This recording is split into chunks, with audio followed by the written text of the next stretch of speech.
Assalamualaikum warahmatullahi wabarakatuh. Perkenalkan, nama saya Joko Trinopiono, jurusan Sistem Informasi, UPPJJ, wilayah Batam. Pada sore hari ini, saya ingin menjelaskan terkait algoritma dan bentuk flowchart dan pseudocode mengenai aplikasi program hitung kerja karyawan. Yang pertama, pada poin pertama yaitu pseudocode program. Hal pertama yang kita buat yaitu pembuatan golongan dengan tipe data string. Hal ini dibuat untuk fungsi menampung golongan karyawan yang nantinya akan kita buat dari A, B hingga C. Dan jam lembur dalam bentuk integer. Hal ini dilakukan untuk mencatat berapa jam lembur yang dilakukan oleh pegawai tersebut, serta gaji pokok, gaji lembur, dan total gaji real untuk menyimpan nilai gaji dalam bentuk angka pecahan. Setelah itu, dibuat golongan A dengan nilai gaji pokoknya yaitu 5 juta, golongan B 6.500.000, dan golongan C 9.500.000. Selanjutnya, program akan menentukan gaji lembur berdasarkan jam lembur yang dilakukan.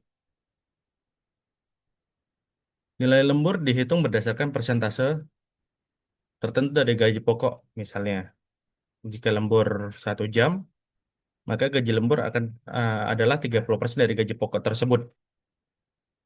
Jika 2 jam, maka 32%, 3 jam 34%, 4 jam 36%, 5 jam atau lebih nilainya 38% dari gaji pokoknya. Dan apabila tidak ada lembur, maka dihitung gaji lembur itu nol sama sekali.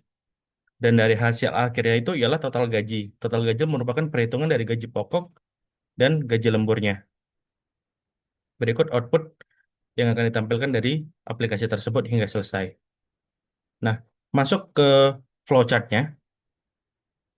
Bentuknya seperti ini ketika program dimulai dengan tombol start, maka sistem akan membaca golongan dalam bentuk string tadi, jam lembur, gaji pokok, gaji lembur, dan total gaji.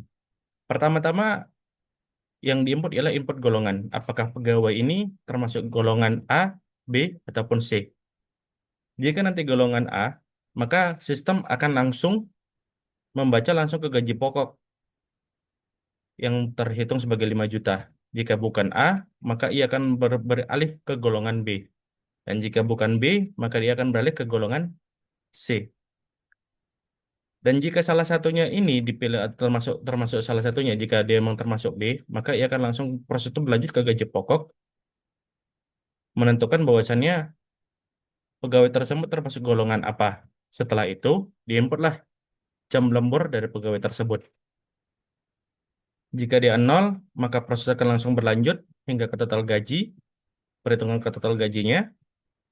Dan jika dia tidak bukan nol ataupun 1 jam, maka ia berlanjut dengan perhitungan dengan masing-masing nilai yang telah kita berikan tadi. Dan hasil akhirnya yaitu total gaji adalah total dari gaji pokok dan gaji lembur. Dan output tampilannya yaitu golongan karyawannya apa, gaji pokoknya berapa, gaji lemburnya berapa. Dan hasil akhirnya yaitu total penghasilan keseluruhnya. Hingga akhirnya program itu pun selesai. Demikian penjelasan dari saya. Terima kasih banyak. Assalamualaikum warahmatullahi wabarakatuh.